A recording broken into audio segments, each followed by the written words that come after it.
Hello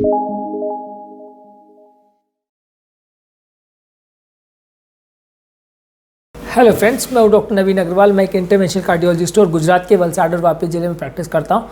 आज हम बात करेंगे एक इंपॉर्टेंट और बहुत यूज़फुल टॉपिक के बारे में। आज हम बात करेंगे हाइपोग्लाइसीमिया के बारे में, यानी शुगर लेवल्स कम हो जाने वाली प्रॉब्लम के बारे में। बेसिकली बहुत ज़्यादा इंपॉर्टेंट है क्योंकि इंटायरली डायबिटीज़ का मैनेजमेंट ही पूरी तरह से एक तरह से हाइपोग्लाइसीमिया के चारों ओर रिवॉल्व करता है। क्योंकि जहाँ किसी पेशेंट को एक भी एपिसोड हाइपोग्लाइसीमिया का हो जाता है, वो दवाई चेंज करने की कोशिश करता है, डॉक्टर चेंज करने की कोशिश करता है, डॉक्टर पे उसका ट्रस्ट चला जाता है। कहीं गलती से किसी को इतना सीवियर हाइपोग्लाइसीमिया अगर हो गया कि उसको हॉस्पिटल में एडमिट करने की ज़रूरत पड़ गई तो वो दवा ही लेना कई बार बंद कर देता है। काफ़ी दिन के बाद जब शुगर लेवल्स बहुत ज़्यादा बढ़ने की कोशिश करते हैं तब वो डरते डरते दवाई चालू करता है। उसके बाद भी वो कभी भी उस लेवल तक नहीं पहुंच पाता, उतना अग्रेसिव मेडिसिन नहीं लेता जितना वो पहले लेता था। क्योंकि एक एपिसोड ऑफ हाइपोग्लाइसीमिया, खासकर अगर वो सीवियर हो, तो पेशेंट का पूरा लाइफस्टाइल और पैटर्न ही सोचने का बदल जाता है। इसीलिए हाइपोग्लाइसीमिया, ऑब्वियसली मैं तो यही कहूँगा कि हाइपोग्लाइसीमिया बहुत ज़्यादा ओवररेटेड सिम्टम है। क्योंकि किताबें कहती है, टेक्स्ट बुक कहती है कि अगर महीने में 2-4 एपिसोड हाइपोग्लाइसीमिया के हो रहे हैं तो कोई सीवियर प्रॉब्लम नहीं है, कोई डेंजरस इशू नहीं है, घर पर इसे मैनेज करिए, कोई हॉस्पिटल आने की ज़रूरत नहीं है। क्योंकि ये वो एक कीमत है जो हम अगर स्ट्रिक्ट कंट्रोल शुगर का मेंटेन करेंगे तो उसके लिए चुकानी पड़ती है। ऑब्वियसली अगर शुगर लेवल 100 to 150 के बीच में आपको रखना है, अगर आप 100 to 150 के बीच में शुगर मेंटेन करते हो तो कभी कभार जब खाने में ऊपर नीचे होगा या आपके डाइटरी पैटर्न्स में चेंज होगा या शुगर जिस फूड स्टफ में आप ले रहे हो उसमें शुगर अगर कम ज़्यादा होता है या कोई कारण से आप खाना नहीं खा पाते हो, दवा का डोज ऊपर नीचे हो जाता है, तो थोड़ा बहुत हाइपोग्लाइसीमिया हो सकता है। बॉडी का रिस्पॉन्स भी इंसुलिन के प्रति जो है वो अलग अलग टाइम पर अलग अलग लेवल का हो सकता है। इसकी वजह से हाइपोग्लाइसीमिया हो सकता है। इसलिए बहुत ज़्यादा इससे डरने की ज़रूरत नहीं है, इसको समझने की ज़रूरत है, मैनेज करने की ज़रूरत है। और इसको अप्रोप्रिएटली अगर घर पर ही आप मैनेज करें तो अननेसरी पैनिक करने की ज़रूरत नहीं है। होता ये है कि हाइपोग्लाइसीमिया से लोग इतना ज़्यादा डरते हैं कि उसकी वजह से शुगर लेवल्स ही कंट्रोल करना बंद कर देते हैं। और उसके बाद अगली बार आप के पास जब पेशेंट आता है, एक बार अगर एडमिट होकर डिस्चार्ज होकर जाता है हाइपोग्लाइसीमिया की वजह से, तो अगली बार उसका शुगर आप जब भी देखोगे 200-250 के आसपास रहेगा। आप अग्रेसिव करना भी चाहोगे थेरेपी तो पेशेंट और उसके रिलेटिव्स हाथ खड़े कर देते हैं कि सब भर्ती होना पड़ जाता है, ये हो जाता है, इसमें बहुत दिक्कत आती है, पेशेंट को बहुत तकलीफ आ गई थी, लास्ट टाइम तो भर्ती करना पड़ गया था, पेशेंट तो कोमा में जाते जाते बचा। तो ऑब्वियसली इस तरह की चीज़ें जो एक बार अगर पेशेंट को चला हो जाता है, मैं नहीं कहूँगा कि पेशेंट की गलती है, लेकिन एक बार इस तरह का भी एक्सपीरियंस अगर पेशेंट को हो जाता है तो उनको एजुकेशन नहीं है प्रॉपर, अवेयरनेस नहीं है प्रॉपर, इसलिए लोग बहुत ज़्यादा पैनिक करते हैं और अननेसेसरी उसकी वजह से लाइफस्टाइल पैटर्न चेंज हो जाता है। तो मैं ये कहूँगा कि अगर 1 to 2 एपिसोड्स अगर महीने में हाइपोग्लाइसीमिया के हो भी रहे तो उसके लिए उतना पैनिक करने की ज़रूरत नहीं है। अगर वो घर पर ही आपके मैनेज हो जाए, थोड़ा सा ग्लूकोज पाउडर आप पेशेंट को दे दो और घर पे वो करेक्ट हो जाए तो उसके लिए उतना टेंशन लेने की ज़रूरत नहीं है। जितना रेगुलेटेड वे में आप डाइट लोगे, जितना रेगुलर और प्रॉपर वे में आप खाने को मैनेज करोगे, उतना ज़्यादा आपके लिए अच्छा है, उतना आपके लिए हेल्दी है और उतना हाइपोग्लाइसीमिया होने का चांसेस कम होगा, उतना शुगर लेवल का फ्लक्चुएशन नहीं होगा। कई बार क्या होता है कि हमारे अलग अलग तरह की हम डाइट्स लेते हैं तो उसमें किसी में शुगर ज़्यादा होता है, किसी में कम होता है, तो ओवरऑल दिन भर का शुगर लेवल थोड़ा बहुत वेरी करना कॉमन सी बात है। कई बार ये वेरिएशन थोड़ा ज़्यादा हो जाता है, खासकर अगर पेशेंट को कोई गैस्ट्रोएंटराइटिस हो जाए, वॉमिटिंग हो जाए, डायरिया हो जाए, कुछ भी अगर इस तरह का प्रॉब्लम हो जाए जिसकी वजह से उसका एपेटाइट कॉम्प्रोमाइज़ हो जाता है या जिसकी वजह से उसकी खाने का हैबिट्स में थोड़ा सिग्निफिकेंट भी अगर चेंज आ जाता है तो वो पेशेंट का सडनली शुगर लेवल्स में फ्लक्चुएशन आ जाता है और वो पेशेंट को एक आध एपिसोड हाइपोग्लाइसीमिया का हो जाता है। बाय डेफिनेशन हाइपोग्लाइसीमिया का मतलब ये है कि शुगर लेवल्स अगर 70 मिलीग्राम्स पर डेसीलीटर से कम चला जाता है तो हाइपोग्लाइसीमिया की कैटेगरी में आता है। जितना जल्दी आप शुगर लेवल्स को नॉर्मलाइज कर देते हैं उतनी जल्दी पेशेंट के सिम्टम्स ठीक हो जाते हैं और उसके कॉजेज़ को आइडेंटिफाई करना, उसको अप्रोप्रिएटली मैनेज करना वही ज़्यादा ज़रूरी है, ताकि बार बार उस तरह के एपिसोड नहीं और अननेसेसरी उसके लिए पैनिक ना करना पड़े। हाइपोग्लाइसीमिया के सिम्टम्स के बारे में बात करेंगे। हाइपोग्लाइसीमिया में ज़्यादातर अगर शुगर थोड़ा सा कम जब होता है तो सबसे पहले सिम्टम्स में आपको थोड़ा धड़कन बढ़ जाएगी, थोड़ा पैल्पिटेशन जैसा महसूस होगा, थोड़ा कमज़ोरी लगेगी, स्किन थोड़ी सी पेल हो जाएगी, थोड़ी सी सफ़ेद दिखने लगेगी, कमज़ोरी लगेगी, चक्कर लगेगा, एंग्जाइटी होने लगेगा, शरीर कांपने लगेगा, पसीना आने लगेगा, भूख ज़्यादा लगेगी, चिड़चिड़ापन होगा, हाथ पाँव में थोड़ा या मुंह के पास या पेरियूरल एरिया में थोड़ा सा टिंगलिंग के सेंसेशन या झुंझुनी वगैरह जैसा अनुभव करने लगेंगे। ये साइंस है, अगर किसी को भी मिल रहे हैं तो माइल्ड हाइपोग्लाइसीमिया के साइंस है। अगर ऐसा है और तुरंत आपने शुगर लेवल्स को कंट्रोल कर लिया तो सीवियर हाइपोग्लाइसीमिया के रेंज में जाने से बच जाएगा। जब बहुत सीवियर हाइपोग्लाइसीमिया हो जाता है और शुगर ब्रेन पर बहुत ज़्यादा कम हो जाता है तो पेशेंट अनकॉन्शियस भी हो सकता है, उसको अबनॉर्मल बिहेव करने लगे, उसको कन्फ्यूजन होने लगे, कुछ समझ में नहीं आता, इरिटेबिलिटी हो जाता है, कुछ काम नहीं कर पाता है, दिखाई देना कम हो जाता है, विजुअल डिस्टर्बेंस हो जाते हैं, धुंधला दिखने लगता है। कई बार बहुत ज़्यादा शुगर कम हो जाए तो मिर्गी जैसे दौरे भी पड़ सकते हैं और आदमी अनकॉन्शियस भी हो सकता है। तो अगर माइल्ड हाइपोग्लाइसीमिया के लेवल्स पर आपने उसको करेक्ट कर लिया तो आपको हॉस्पिटल जाने की ज़रूरत नहीं है। अगर आपने सीवियर हाइपोग्लाइसीमिया का वेट किया तो कई बार आपको हॉस्पिटलाइज पेशेंट को करना पड़ेगा और आपकी कंडीशन पेशेंट की थोड़ी बिगड़ भी जाएगी।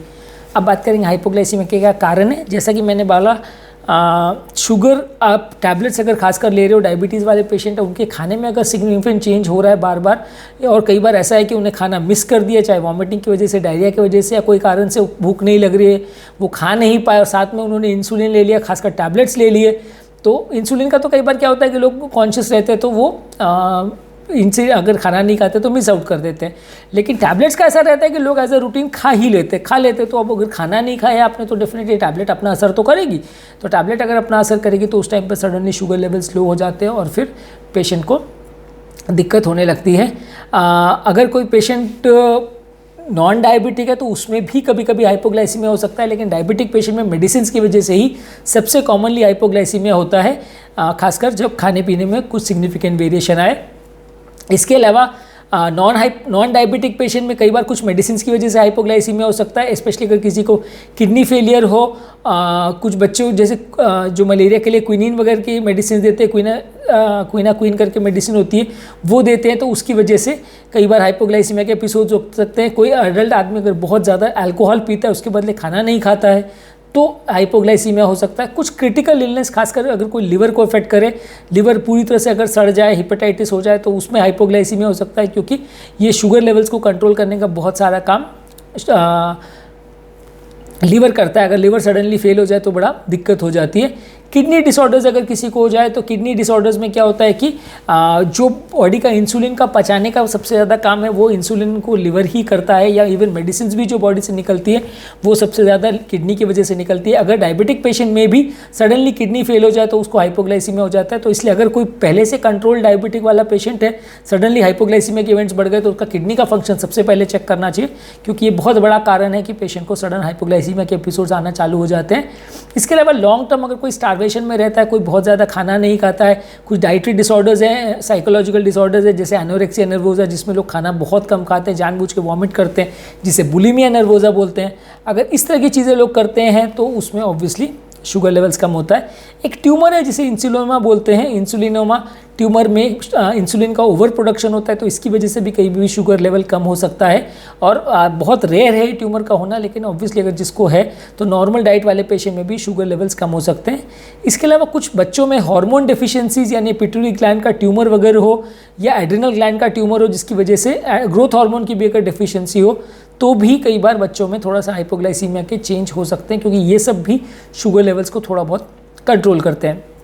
एक पोस्ट प्रैंडियल हाइपोग्लाइसीमिया का कॉन्सेप्ट होता है, जिसका मतलब ये है कि खाना खाने के बाद सडनली शुगर लेवल बहुत ज़्यादा कम हो जाता है, क्योंकि इंसुलिन बहुत ज़्यादा बन जाता है। ये ज़्यादातर जिन लोग को गैस्ट्रिक बाईपास सर्जरी हुआ है उसकी वजह से उस केसेस में ज़्यादा देखने को मिलता है। इसे रिएक्टिव हाइपोग्लाइसीमिया बोलते हैं। और ऐसे लोगों में गैस्ट्रिक बाईपास सर्जरी जिनका होता है उसमें क्या है, पेट का साइज़ बहुत छोटा हो जाता है, तो थोड़ा सा ही खाना खाने में पेट में सेटाइटी के हार्मोन्स बनना चालू हो जाता है कि पेट पूरी तरह भर गया है। तो वैसे केस में सडनली इंसुलिन बनना चालू हो जाता है, और बिना अनकंट्रोल वे में अगर ज़्यादा इंसुलिन बने, खाना ऑब्वियसली पेट का साइज़ छोटा है तो उतना अब्जॉर्ब नहीं होगा, ज़्यादा इंसुलिन बन जाएगा तो सडनली पेशेंट को हाइपोग्लाइसीमिया हो सकता है। तो इसलिए इसे रिएक्टिव या पोस्ट प्रैंडियल हाइपोग्लाइसीमिया बोलते हैं, जो कि बेरियाट्रिक सर्जरी वाले पेशेंट में देखने को मिलता है। हाइपोग्लाइसीमिया के जैसे मैंने बोला सिम्टम्स पर हमने बात की, इसके कुछ कॉम्प्लिकेशंस भी है। अगर अनट्रीटेड बहुत लंबे समय तक रहे तो आदमी कोमा में भी जा सकता है, मिर्गी भी आ सकती है, डेथ भी हो सकती है। कभी कभार बहुत ज़्यादा चक्कर अगर किसी को आए तो लोग गिर सकते हैं, मोटर व्हीकल एक्सीडेंट्स हो सकते हैं। उम्र दराज पेशेंट में मेमोरी लॉस होने का या डिमेंशिया होने का रिस्क भी इससे थोड़ा बढ़ जाता है। तो हाइपोग्लाइसीमिया थोड़ा सा बार बार ना हो तो अच्छा है ऑब्वियसली, लेकिन बिल्कुल ना हो वैसा नहीं है। पर वंस इन ए वाइल अगर हो रहा है तो चलेगा, बार बार ना हो तो ज़्यादा अच्छा है, ज़्यादा डेंजरस लेवल्स पे ना जाए तो अच्छा है। एक हाइपोग्लाइसीमिया अनअवेयरनेस का कॉन्सेप्ट होता है। जिन लोग को बार बार हाइपोग्लाइसीमिया होता है, बॉडी में न्यूरोट्रांसमीटर्स बनना उनमें थोड़ा सा कम हो जाता है, इसलिए वैसे लोगों में आपका अगर सडनली शुगर लेवल कम होता है तो बॉडी रिस्पॉन्ड नहीं करती, स्ट्रेस हार्मोन्स बनाती नहीं है, तो वैसा आदमी कोमा में भी चला जाएगा लेकिन उसको पता नहीं चलता है। सीवियर डायबिटिक पेशेंट्स में ऐसा कई बार होता है। ऐसे बॉडी में सीवियर डायबिटिक पेशेंट्स में बॉडी का जो स्ट्रेस हार्मोन्स बनाने का सिस्टम है, जिसे ऑटोनॉमिक सिस्टम बोलते हैं, वो कई बार फेल हो जाता है, जिसकी वजह से सीवियर डायबिटिक पेशेंट्स में कई बार जब सडनली शुगर कम होता है तो उन्हें पता ही नहीं चलता है। रिकरेंट एपिसोड जिस तरह की हाइपोग्लाइसीमिया होने में बॉडी के स्ट्रेस हार्मोन बनाने का सिस्टम फेल हो जाता है। नॉर्मली ये स्ट्रेस हार्मोन्स में क्या है, बॉडी कैटेकोलामिन्स बनाती है, यानी एड्रेनलिन नॉरएड्रेनालिन ये सिक्रेट करती है, जिसकी वजह से जब शुगर लेवल बहुत ज़्यादा कम हो जाता है तो ये स्ट्रेस हार्मोन्स बॉडी में शुगर लेवल्स को बढ़ाते हैं और बॉडी को एक तरह से आगाह करते हैं कि शुगर लेवल्स कम हो गया है। तो ऐसा करने का इनका तरीका ये है कि ये हृदय की गति को बढ़ाते हैं, पैल्पिटेशन होगा, कंपन होगी, ट्रेमर्स होगा, एंग्जाइटी होगा, आपका पसीना वगैरह बहुत ज़्यादा आने लगा है। तो ये फीचर्स हाइपोग्लाइसीमिया को इंडिकेट करते हैं। जो माइल्ड हाइपोग्लाइसीमिया में सिम्टम्स की मैंने बात की थी, पर जब कभी व्यक्ति को हाइपोग्लाइसीमिया अनअवेयरनेस हो जाए तो वहाँ पे उनको कई बार शुगर लेवल कम हो जाता है, फिर भी पता नहीं चलता और व्यक्ति कोमा में भी जा सकता है ऐसे स्टेज में, और उसको बहुत लेट पता चले। उम्रदराज पेशेंट में या लॉन्ग स्टैंडिंग डायबिटीज़ में ऐसा हो सकता है। कई बार इस तरह के पेशेंट में जिनको हाइपोग्लाइसीमिया अनअवेयरनेस होता है, उसमें कंटिन्यूस ग्लूकोज मॉनिटरिंग सिस्टम लगा दिया जाता है। उसमें एक अलार्म भी सिस्टम भी रहता है, जो इंसुलिन अगर वैसा कुछ हो, शुगर लेवल्स बहुत ज़्यादा कम हो, तो वो आपको अलार्म बजा के वो आगाह कर देगा और वैसे कंडीशन में आप तुरंत उसको मैनेज कर सकते हो। कंटिन्यूस ग्लूकोज मॉनिटरिंग सिस्टम में एक सेंसर बेस्ड सिस्टम रहता है, जिससे व्यक्ति का शुगर लेवल्स कंटिन्यूसली मॉनिटर किया जा सकता है। और जिन लोगों को भी हाइपोग्लाइसीमिया अनअवेयरनेस वाला प्रॉब्लम है कि उनका शुगर लेवल्स कम हो जाए, उनको पता ही नहीं चलता है, तो वैसे केसेस में इनको यूज़ करके उनकी जान को बचाने के लिए इनका प्रयोग किया जा सकता है। अगर किसी को हाइपोग्लाइसीमिया हो जाए तो उसे मैनेज कैसे करेंगे, उस बारे में बात करेंगे। अगर किसी को हाइपोग्लाइसीमिया हो जाए तो उसको सडनली अगर हाइपोग्लाइसीमिया के सिम्टम्स हो रहे हैं तो उनको फास्ट एक्टिंग ग्लूकोज वगैरह लेना चाहिए। चीनी, बिस्कुट, चॉकलेट या इस तरह के कॉम्प्लेक्स कार्बोहाइड्रेट लेने से या शुगर पाउडर लेने से वो बहुत धीरे से असर करता है, स्लो असर करता है, तो आपके सिम्टम्स जल्दी खत्म नहीं होते। आपको हमेशा ग्लूकोज पाउडर साथ में रखना है। ग्लूकॉन डी पाउडर या इस तरह के ग्लूकोविटा बोल्ट या गोलियाँ जो आती है वो अपने पर्स में आप हमेशा रख सकते हैं। अगर आपको वैसा कोई भी सिम्टम्स हो तो तुरंत पानी में घोल के उसको पी लें तो अच्छा है। कभी कभी लेकिन ऐसा होता है कि पेशेंट हाइपोग्लाइसीमिया होने में अगर अनकॉन्शियस हो गया तो थोड़ी दिक्कत आ जाती है, क्योंकि अनकॉन्शियस हो गया तो आप उसको मुंह से तो ग्लूकोज दे नहीं सकते। पेशेंट को या तो वॉमिटिंग हो रही है तो भी दिक्कत, की वॉमिटिंग हो रही है, आपने ग्लूकोज दिया तो वो वॉमिट कर देगा, तो वो भी नहीं होता। तो वैसे में ग्लूकोगोन के इंजेक्शंस होते हैं, ये बहुत रैपिडली ऐड करते हैं और तुरंत शुगर लेवल्स को बढ़ा देते हैं। तो ये इमरजेंसी किट में सबके पर्स में अवेलेबल होनी चाहिए कि अगर किसी को कोई कारण से हाइपोग्लाइसीमिया इतना सीवियर हो गया है कि वो रिस्पॉन्ड नहीं कर रहा है, वो खा नहीं पा रहा है, वो अनकॉन्शियस हो गया, तो वैसे टाइम पे अगर आप उसको खिलाने जाएंगे तो उल्टा अनकॉन्शियस व्यक्ति में वो सांस की नली में चला जाएगा और आदमी एस्पिरेट करके मर जाएगा। तो वैसे केस में आपको तुरंत ग्लूकागॉन का इंजेक्शन अपने पर्स में रखना है, और वो इंजेक्शन अगर आप तुरंत एडमिनिस्टर करते हैं, सबक्यूटेनियस इंजेक्शन आता है, तो व्यक्ति को तुरंत शुगर लेवल्स को नॉर्मलाइज किया जा सकता है, जान को बचाया जा सकता है। एक बार शुगर लेवल आपका, आपने ग्लूकोज ले लिया तो तुरंत शुगर लेवल को चेक करिए, क्योंकि कई बार हार्ट अटैक के सिम्टम्स भी लगभग वैसे ही हो सकते हैं और लोग उसको कंफ्यूज कर सकते हैं हाइपोग्लाइसीमिया से। तो अगर शुगर लेवल सडनली कम होता है तो आप अपना शुगर लेवल्स को चेक कीजिए। अगर शुगर लेवल्स डेफिनेटली कम है तो उसके बाद आप थोड़ा सा एक फुल मील खा लीजिए 15-20 मिनट के बाद, तो आपका हाइपोग्लाइसीमिया चला जाएगा। अगर फिर भी आपको ऐसा लग रहा है कि सिम्टम्स नहीं जा रहे हैं और आपको घबराहट पसीना चालू ही है और शुगर लेवल्स भी नॉर्मल है, फिर भी घबराहट पसीना हो रहा है, तो तुरंत हॉस्पिटल जाके एक ECG कराइए, क्योंकि कई बार हार्ट अटैक के भी सिम्टम्स वैसे ही हो सकते हैं और आपको अगर हार्ट अटैक आपने मिस आउट कर दिया तो जान जाने का रिस्क बहुत ज़्यादा बढ़ जाता है। इस टॉपिक के माध्यम से हमने डिस्कस करने की कोशिश की कि हाइपोग्लाइसीमिया क्या होता है, वो किस तरह की प्रॉब्लम्स क्रिएट करता है, उसको समझना समझाना कैसे होता है, और पेशेंट को एक इन जनरल अवेयरनेस क्रिएट करने की कोशिश की कि हाइपोग्लाइसीमिया के कारण क्या होते हैं, हाइपोग्लाइसीमिया अनअवेयरनेस क्या होता है, और जब भी हाइपोग्लाइसीमिया आए तो उन्हें क्या करना चाहिए, उससे बारे में बात की। आई होप कि ये टॉपिक आपको रिलेटिवली थोड़ा क्लियर हो गया होगा।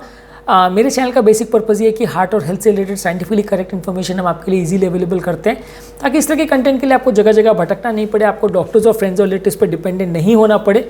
डॉक्टर्स कई बार टाइम कंस्ट्रेंट की वजह से सारी चीज़ें नहीं बता पाते और फ्रेंड्स और रिलेटिव से मिली हुई इन्फॉर्मेशन कई बार आधी सही आधी गलत होती है, जिसको फॉलो करने से एक फ़ायदा होने के बदले नुकसान हो जाता है। मेरे चैनल का अगर कॉन्सेप्ट आपको अच्छा लगता है तो वीडियोस को लाइक कीजिए, चैनल को सब्सक्राइब कीजिए।